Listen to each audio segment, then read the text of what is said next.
What's up, everybody? Today's date, well, technically, is March 6th, 2023. By the time this airs, it'll be a Friday. I am not good with math, so I don't know exactly what March day that is. But I'm happy to have with me here none other than MLW's newest signing, Mr. Rickey Shane Page. Rickey, thank you for joining me today, man. No problem, dude. No problem. So, uh, this is your first official signing with the company, right? Or promotion. Is that correct? Yes, with any company, yes. Yeah.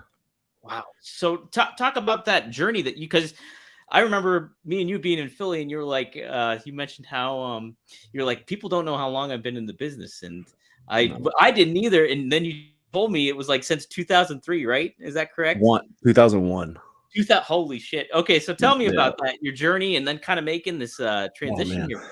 Such a random story. The short version is I used to backyard wrestle. So if you really want to count that, 1998, 99. Okay. Um, and then I started wrestling for an indie promotion. Um, they were not really trained and neither was I. And my first match ever was on accident because the ring broke and I was just a manager. I was like 16 maybe. And they were like, "Oh, go wrestle outside of the ring while we fix it." So we had like a match on the outside of the ring against the Savage. And me and like four of my friends, was like a handicap match. And it was just like impromptu on the fly right there. Um, then I ended up wrestling at another place, untrained, doing like my second match ever was a death match. And then I finally went and started training around the end of 02, 03. Mm-hmm. And then the school closed after a few months. But I had already been to a few training sessions with JT Lightning and stuff, Cleveland legend. And so they were just like, "Oh, we'll just start putting you on the show." I was like, "Okay." So then like a year later, I think maybe the school opened back up and I went every day for like a year. And got all caught up on everything. But yeah, real crazy backwards way of getting into the business. But I just was too stubborn to quit, I guess. Well, that's a good thing though. Like if you keep on going, I mean, especially with a lot of like hurdles that you got to overcome and things like a lot of that stuff. If something gets in the way like that, like a lot of people are just like, "Fuck this, I'm done." Maybe it's just not meant to be. But to kind of have that stubborn attitude helps a lot. For sure. What? So where would you since you did jump around a lot, would you attribute like JT Lightning as your big influence in how you really got trained and how to work the business, or where would you kind of garner a lot of that from? JT definitely helped, but I only went to a few sessions with him, maybe one or two. Hmm. My trainer I always claim is Killer Chris Cole, Hmm. which a lot of people might not know who he is, but he's great. He's trained by Chris Hero.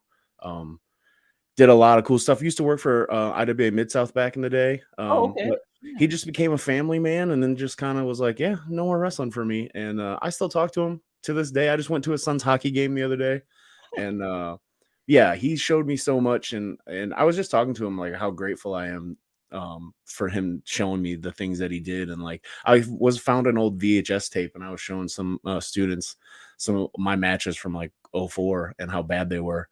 And we popped in a tape, and Cole was on there, and he had this great match with this other guy who was just awesome, named Gabe Knight, and Hmm. another guy named Arrow. They're all from Mega Championship Wrestling, which has been around for like 25 years, and they were just so good. And I was just like, I was texting him, I was just like, "Man, I wish he would have stayed. I wish he would have just stayed in the business." Because it's funny, because he's like a year or two older than me. I You would always thought think. he was like way older than me, but he's not. And he was just so awesome, and he was trained right by Hero. And then he did a lot of traveling with like Navajo Warrior, and he like Mike Knox and stuff like that. So he's like I said, I always tell people who I'm trained by, and they're like, "Who?" And I was like, "You just don't know him, but he's fucking awesome." Like I wish he would have stayed in wrestling. Like if there was a kid nowadays that wrestled as good as him, and they were telling me they were going to quit, I would just like beg them not to and to stick with it. So he's awesome. Wow, how about that, man? Yeah, it's kind of wild how people's priorities differ and everything like that. Especially if you get kids or you get a family, your intentions are like they either readjust or that's always what you wanted. So it's like more power to him to be that way too. Yeah, he's like the best dad too. Like both he has 2 kids, Liam and Veda, and they both play hockey. He plays hockey. He takes them. They have drum lessons. Like he's just like ultimate dad, you know. But then he'll text me and be like, "Hey, bring me back a Pocari Sweat from Japan," which is like this weird sports drink from Japan. Or he'll just text me about like random stuff I'm doing, and it's just. But yeah, he's just like super dad, and it's very inspiring to see him do that kind of stuff. It helps for you. I'm sure it helps keep you grounded in a lot of ways too, to keep shit in perspective, you know? For sure. Yeah. Okay. So I've been to a couple MLW tapings with you. Talk about that experience and what do you like about the MLW environment that really stands out to you? That all gave you ultimate, like even more incentive to sign with them. Honestly, just the way they treated the wrestlers. It's sad to say that a lot of times on the indies, you know, having a case of water in the back is rare. Mhm. And you know, they always have food. There's always water in the back, nice hotels, nice flights. Don't have to really hound them for anything. Like just treating people like people. And to me, that's like a huge thing because again, it doesn't happen you'd be very surprised at the big indies out there and how well they treat their talent. And that was the main thing about it was MLW. They just were super professional, super legit.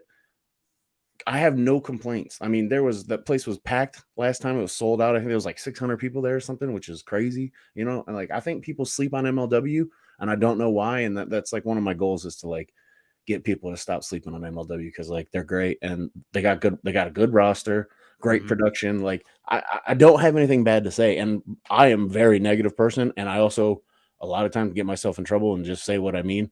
That's why I don't do podcasts. But so. If there was something bad to say, I'd say it. But honestly, I have nothing bad to say yet. I think what's cool, and like I always say this too when I interview somebody with MLW, is like it's such a tight product. It's only 1 hour, and then on top of it, like you get all diverse types of styles in wrestling, like you know, different matches and everything to that effect. But everything makes sense. It's all continuity is like throughout the whole show, and on top of that, you get a lot of time, like what people miss a lot in wrestling. And I'm not afraid to say this either. Like promotions like AEW and even like WWE to a certain extent, they really steered away a lot of the times from telling the story and getting their stars to shine. WWE's been doing a better job at it, but MLW really embraces that like aspect of it all, and I think it's pretty fantastic what MLW does with that, and does make it stand out in so many ways that like you know that what a fan would want to get into can get into pretty easily. Yeah, no, for sure. It definitely reminds me of like old school ECW, which was what I grew up on. So. And so I'm way into it, just like sports entertainment wrestling, and you know what I mean, telling stories and punching and bleeding. Sounds great. Well, as a fan growing up and stuff like that, who were some of your big influences from like ECW or any promotion for that? From ECW specifically, Raven was always a huge one for me, like massive. I definitely like mold my promos after him. Dreamer, like my favorite wrestler of all time is Stevie Richards, which is people might think is kind of weird, but no, not at all. I like absolutely love Stevie. He was one of my favorites. I mean, just ECW in general, the vibe, the stories, like 95, 96 is like some of the best storytelling of all time, and like it was just done in this dungy little crappy building in Philadelphia with these guys that you didn't know who they were, and they didn't look like Hulk Hogan. They were just dudes, but they were killing it, you know? And so ECW is a big influence on me. So being able to wrestle at the ECW arena is always cool. I've only done it maybe like 5 times, maybe less, but like it's never not cool. But yeah, like Foley was a big one for me too. That as you could probably tell, like some hardcore guys, because it's kind of what I got into. But yeah, Hayabusa, Masato Tanaka, there's all sorts of guys like that I loved. ECW is definitely a very big influence on me. There's so many stars back then too that you could latch on to and really like, or you kind of put your chips behind. You said it too. It's like, you know, even somebody like a Stevie Richards, but I remember like just the allure of RVD and everything like that back in the day, and just Sabu, it's like the list goes on, man. It's like pretty much everybody there, you know. Everybody, yeah, you point on with that. Yeah. So, so it's you talked about this being your first promotion that you signed. Do you feel in a certain way that do you attribute maybe that people's perception of like being a deathmatch wrestler in a lot of ways? Do you think that kind of maybe, I don't want to say inhibited, but like kind of altered your path to get to signing to this for this Oh, long? 100%. Do you think that a misconception kind of thing? Yes. 100%. Because, when you Google me, the first pictures that come up is just me covered in blood. Mm-hmm. So, but that's just, blood shines a lot brighter than me being a good wrestler. So people, they meet me for the first time, or I'll go to a show for the first time and they're like, "Oh, you're not doing a hardcore match?" I'm like, "No." And then I'll have like a match and I'll wrestle and I'll have a good match. And they were like, "Oh, I didn't know you could wrestle." And I'm like, "Yeah, man, I've been doing this a long time." Like, just because I did that and I like to do it and I was like one of the best at it doesn't mean that I can't do other stuff. Also, there's this like weird thing where like for some reason, even the people that do it now think that deathmatch wrestling isn't wrestling, that it's like you do it differently, but you don't. It's the same exact thing. And that's why I think it's gotten so bad, is because they think there's just like a cheat code. And it's like, no, you just have to be a good wrestler. Like all the best deathmatch people are incredible wrestlers. Drew Parker, John Wayne Murdoch, Alex Colon. Like these guys are 100% professionals, but they just like to do that style. So it's like, but it just shines so much brighter than what your in-ring technical prowess is. So it's very hard to beat that rap, and I haven't really done a deathmatch, what I consider deathmatch glass. So I haven't done glass in over a year. And people still like think I'm a deathmatch guy or want me to do a deathmatch. And I'm just like, I don't really do that anymore. So Yeah. and then I'll do like a hardcore match and people are like, "Oh, he's back." And it's like, no, man, I was just like, that's like some WCW 1999 hardcore. That's easy. Right. That's right. But like, yes, Well, it definitely hindered me. For a fact, I know it did. well, I guess too, is that something, one of your goals here in MLW is to kind of prove a lot of the ways that, hey, I am not a deathmatch wrestler, just specifically that I can do all this other kind of stuff. And is there somebody in particular that you're kind of looking forward to kind of mixing up with that's maybe a little different than who you are? Yeah. Like I always, my thing is that I am like, I always consider myself a hybrid wrestler. Like I'm very much, I can do any style. So being on like a big product like that and being on like television is a great way for me to show how versatile I am and for people to actually see it and recognize it. So literally name anybody on the roster at this point. Like there's the luchadors. I'm great with luchadors. I'd love to wrestle Lindsay or Microman. I would love to wrestle Microman. Oh my Like, God. Yeah. you know what I mean? Like give me the SGC guys. Give me Mance. Give me Justice. I can definitely have great matches with them. Give me the heavyweights. Give me Fatu. Give me Hammerstone. Like I can go with the heavyweights too. Like give me, some of the Japanese guys like Yamato. I've been all over the world and I've picked up stuff from all different styles. So like, I just want to show everybody how versatile I can be. Well, I think what's neat is by the time this interview gets out, the announcement is made that you will be facing Jacob Fatu in Philadelphia. So in the ECW arena at Battle Riot 5. What do you like about Fatu that he brings to the ring? And what are you looking forward to kind of showcasing yourself about in that match too? I mean, what's not to like? I know. Honestly, he's probably one of the best wrestlers in the world. And again, another person that people, I feel they sleep on him. Like he's amazing, an absolute freak athlete for his size, an entertainer, can get a crowd going. Like people absolutely love him. He's one of the best people to just be around in general. Like the first time I met him, I was at a West Coast Pro show in San Francisco. I said I have never met this man. I walked in the room, and from across the room, he was like, "Ricky, Oos, welcome to the Bay, baby."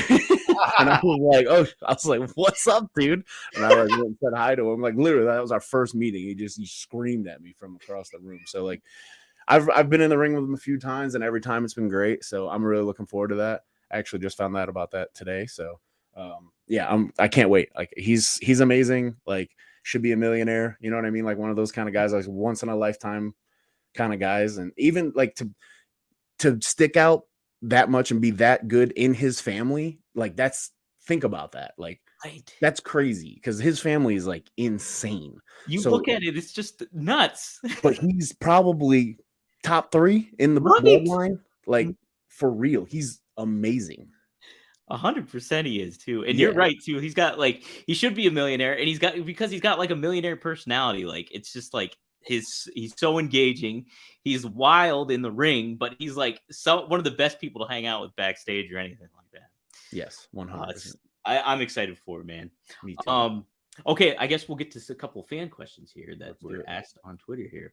Soberly Intoxicated asks, what are your thoughts on the current deathmatch scene? Has it run its course, or does it still have room to grow, do you think?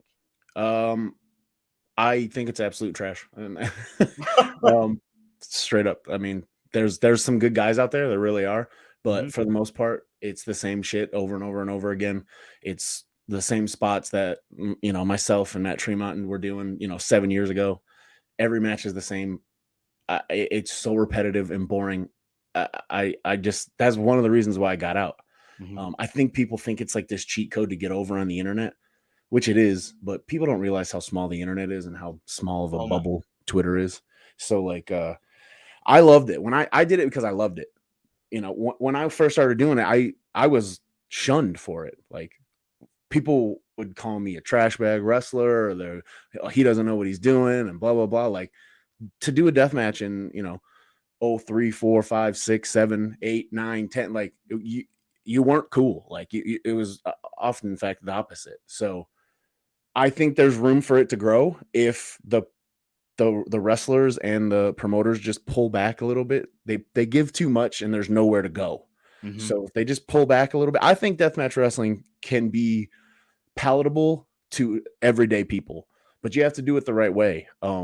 So I think that there's definitely room to grow, but it's going to take a lot, and it's going to take a lot of people having to do what maybe fans don't want to do at first, but then it'll pay off in the end.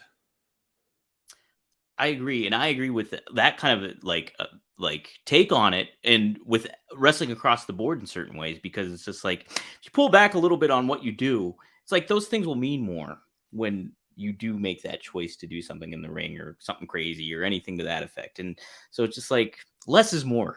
Less is very much more. Yes. Okay, so Donald Holland asks, what are some of the young guys coming up that Rickey Shane Page thinks we should keep an eye on in the indies, or in the normal, or on the deathmatch scene? So I have a list I have on my phone. Oh, okay. This is like a thing that I do even without anybody asking me. I have it says Team RSP. This is like the guys that I love, that I think should be everywhere. It's quite a big list. But I will go through it right now, because like I said, I already have this list ready to go. I added a few once because I saw this question on Twitter, but there's quite a few. But yeah, so Cody Lane, one. If you don't know who Cody Lane, he's absolutely amazing. The Southern Flamingo's got a great gimmick. He's out of St. Louis. Just got announced he's going over to Japan for Gonpro. Yeah, Gonpro. I think that's how you say it. It's like a sister promotion of DDT, and him and Dan and Dad are going over. So Cody Lane's like one of my favorite. He's amazing. Jeff Cannonball, deathmatch guy, one of the best ever. Like, also just can connect with a crowd in no other way that other people can. Like, I've never seen him not win a crowd over, and he's a good wrestler, and just honestly top 3 human beings I've ever met in my life. Like, he's just like one of the best ever. Tyler Magic and Logan James are a tag team out of like the Louisville area, or maybe Indianapolis. I think Louisville. They're called Infrared. They work for a lot for Revolver. Great tag team. Baby girl Kevin Giza. He'll do death matches, regular matches. What this guy's down for anything. He's one of my faves. Dale Patricks, again, another deathmatch guy. Absolutely love Dale. He's doing that deathmatch jackass gimmick. One of my favorite things of all time. Like, love Dale. Ace Perry really reminds me of an old school like Raven kind of deal, like very ECW-esque. Great in the ring, and again, another guy I really like, Alec Price from Wrestling Open and Beyond. Drew Cordero has a real eye for talent, and that kid is amazing. Like, he's definitely going to go places. Levi Everett, he has an Amish gimmick. He's out of Indiana.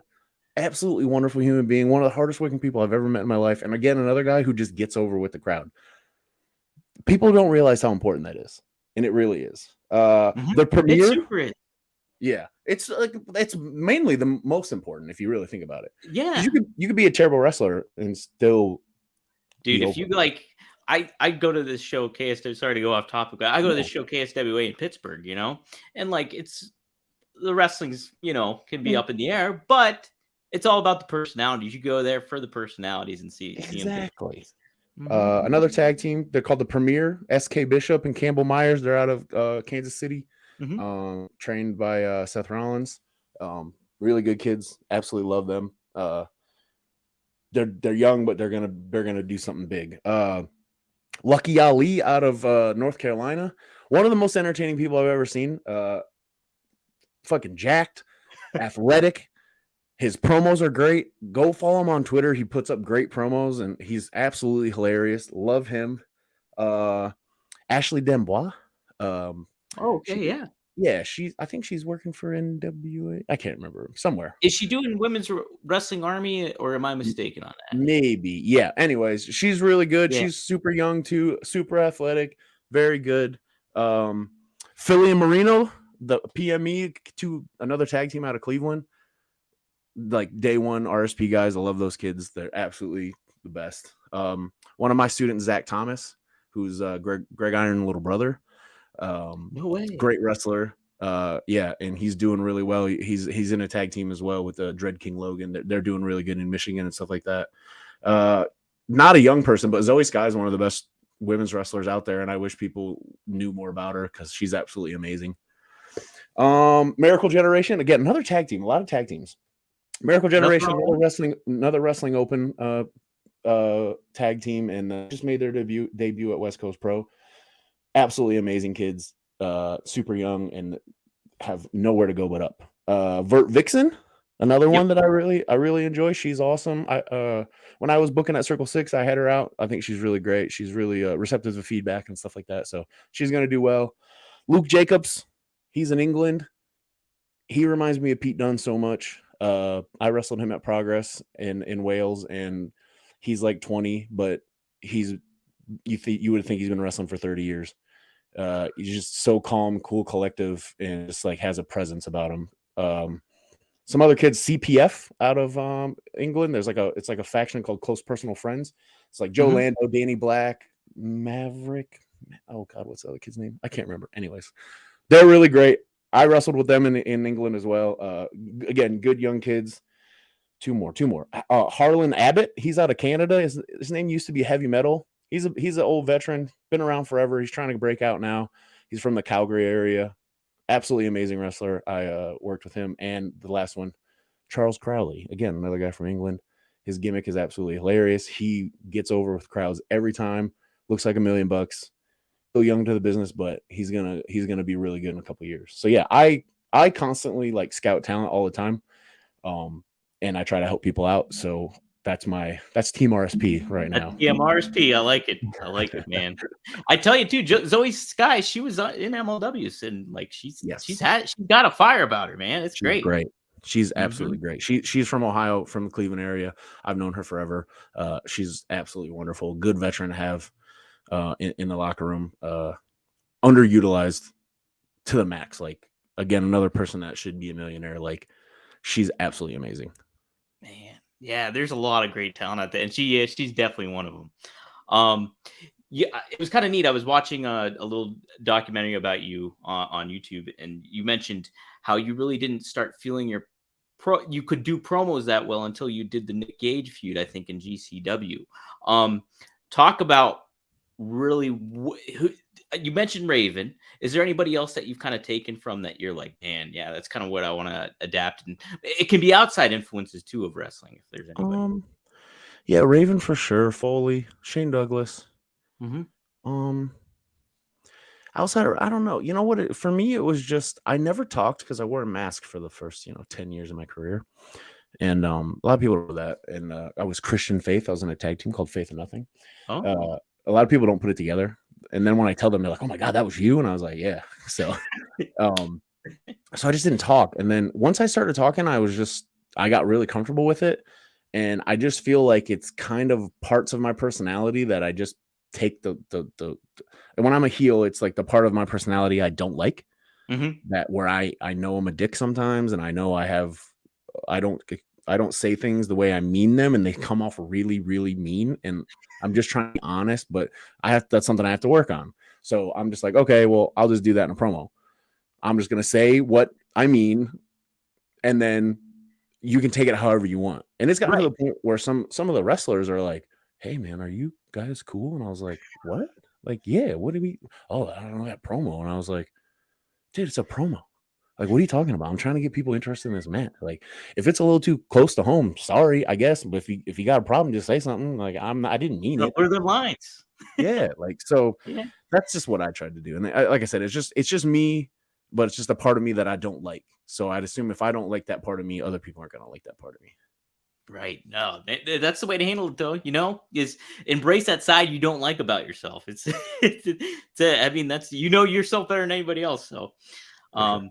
I got to ask too. Lots of great names came out of MLW and things like that.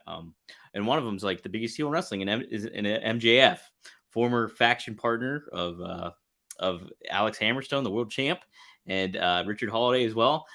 Did you worked with him early on in CZW? Is that correct? Yeah, quite a bit. I used to travel with him, and we worked a few times at CZW, a few times up in Canada for Alpha One. I think he's part of the reason I actually got the job at MLW. I showed up at the last tapings, and everybody was like, Max keeps talking about you and how great you are. I was like, oh, okay. Well, tell him I said thanks. And they're like, yeah, he keeps messaging us and just being like, you better hire him. You better hire him. You gotta snap him up. So thanks, Max. But yeah, he's great. He was he's a freak. Like, he was good. He was like, 15 years a veteran and 2 years in somehow. I don't know how he did it. Right. He's only 26 now. It's crazy. Present day, 26 years old. Like, that's insanity. Mhm. But he listened, but also challenged me. And so, there'd be times where we wrestle and he'd really be arguing with like a certain thing that we'd be doing. And I'd be like, all right, Max, I'll do it your way. Let's see what happens, And we did it his way, and it worked. And most veterans would probably be like, whatever, blah, blah, blah. And I just went up to him and I was like, dude, you were right. I was wrong. Your way was better. So the next time we worked, I was a little bit more lenient about things. You know what I mean? Sure. Because he gets it. And he took it a bit too far. And I think he still does sometimes, obviously. I think last night he took something a little too far. Yeah, like he always does. He's an idiot. But Max is one of my favorite people. He always looks out for me, like, when he doesn't have to. And like, I don't really feel like I did that much for him when he first started, but he feels that way. So listen, I'm not going to tell him no. He's been helping me out. So, but he's wonderful, and he's also a dick, and I love his parents. I know his parents are great from what I've seen. They're so nice. I'm friends with his dad on Facebook. It's really funny. That's hilarious. His mom, I love when him and his mom feud on Twitter and stuff like that. It's good stuff. Hilarious. Absolutely hilarious. You can't beat it, man. Yeah. Well, cool. I can't let you go without asking about this. Obviously, this is ad-free shows, and who's the head honcho here but Conrad Thompson. So we had the Ric Flair's last match down in Nashville via Jim Crockett Promotions, and you were a part of it. I was. Talk about that whole experience, being in that. It's just so wild to kind of think, like, the music playing, the whole atmosphere of it all, but like being a part of that whole experience. How was that for you? It was surreal. It was one of the weirdest days of my life. I remember Conrad asked me to be on the show, and he was like apologizing that I didn't have like a match, and I was like, dude, I don't give a fuck. Like, what are you talking about? Like, the fact that I'm even on the show, even if it's a battle royal, like, who cares? You know what I mean? Like, it was like Jim Crockett's walking around, dude. Right. The fucking Undertaker sitting in the front row. Like, what? Yeah, you know what I mean? Like, when Ric Flair did his retirement speech, me and Blake Christian were standing behind him, and Undertaker, Bret Hart, and Mick Foley were standing right next to me. Like, in what world would I ever be in that group of people? So it was amazing. I showed this on another interview I did, but I'll show you too because it'll really make sense. So a friend of mine, he used to wrestle. His wrestling name was Jefferson Saint. We call him Starbucks. He's been Starbucks. He's one of my good friends. He lived down in Florida. Calls me every week just to ask me about Did wrestling. he work at Starbucks? Or did he go to Starbucks? No, I don't know why they call. Oh, it was something I can't remember. It was something dumb with backyard wrestling or something. But he loves Ric Flair. He was like, hey, can you get me something from the show? Like even some like confetti or something that's like laying on the ground, like anything. And I was like, yeah, I got you. So in the back, I took this. Dude, I was there with you when you did it. Yeah. And I have two of them. I have this one and I have another one for my friend Starbucks, in which I sent to him. So I have the gorilla position signs from those shows. I just snagged them off the wall at the end of the show. And I took it. That's fantastic. So yeah, it was crazy, man. Like again, the fact that I was even there is just nuts. It was a who's who of who's back there, but it was like a mixture of like obviously the legends and stuff like that, but the modern talent in there too. It was such a cool experience. Dude, I physically bumped into Kid Rock. Like I bumped into him. Like I like turned around, I bumped into someone. I was like, oh my bad. And I looked, I was like, oh shit, sorry. And he was like, it's all right. I was like, what the fuck, man? And he started laughing, and then he's like, there's too many people back here. I was like, yo, Jeff Jarrett's over there. Go talk to him. He's like, for real? I was like, yeah. So he like went into Jarrett's locker room real quick. But yeah, I like physically bumped into Kid Rock. Like fucking Seth Green was there. Like that shit was I didn't even know that. I didn't know he was there. He was in the back. I did not even see him. Yeah. It was wild. What? Absolutely wild. Surreal moment in my life. Dude, I remember like looking up and I was like, well, there's the fucking Undertaker. It's just like just hanging out. I didn't even know he was there until I went out for that speech. I had no idea. Wow. I was standing there watching Flair speak. I was like, oh yeah, cool Flair. And I looked over and I was like, oh shit. I was like fucking Undertaker sitting right there. I'm like, what the fuck? What the hell, man? It was really funny. Well, hell, man, you're gonna coming up here, it's like MLW, it's like with Reels channel and everything like that, you're going to get to showcase yourself in a lot of ways. What are you looking forward to mostly, like kind of being out there, like more on the mainstream kind of focus of things with wrestling? I just storytelling, which is what I've always done on the indies. It's hard to do on the indies sometimes. Like a lot of it I had to take into my own hands, you know. But the team at MLW, that's what they want to do. They want to produce a television show, you know, not just a wrestling show. Like it has wrestling obviously, but there's there's storylines, there's reasons to watch, and you know, being on Reels Tuesday nights at 10 p.m. It's a good thing for them. It's very big. It's like a big channel, a lot of viewers, and like from what I know, the ratings have been very good. So you know, I just want to tell stories and show people that I'm not just a match wrestler. Oh yeah, man, you got it. What do you got to plug? Anything else you have going on, or social media or anything like that? Yeah, you can follow me at Rickey Shane Page on everything. Right now, something that I'm doing is I started a little very tiny indie promotion, where it is focusing on teaching young wrestlers how to wrestle, and none of it is being streamed anywhere for the general public. The only way to watch it is through a Patreon, because I feel like young wrestlers have to fail in front of the world nowadays, and that's not fair to them.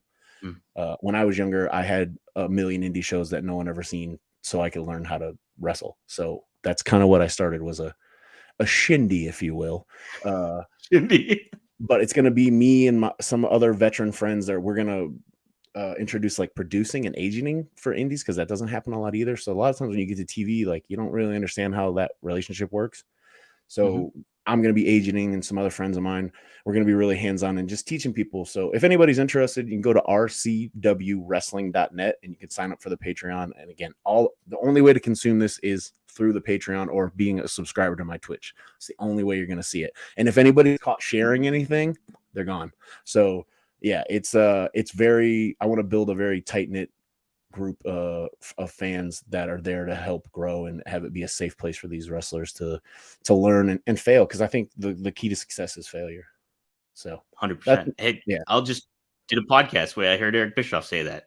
So yeah, it's true. And obviously watch MLW and follow MLW. Like I said, my goal is to get people to stop sleeping on MLW because they're killing it. Oh yeah, man, it's fun. It's a lot of fun. It's gonna be a fun ride for sure, man. And I'm happy you're with it too, man. Thanks. So all right, guys, thanks for joining us here today, and I'll see you next time here on adfreeshows.com.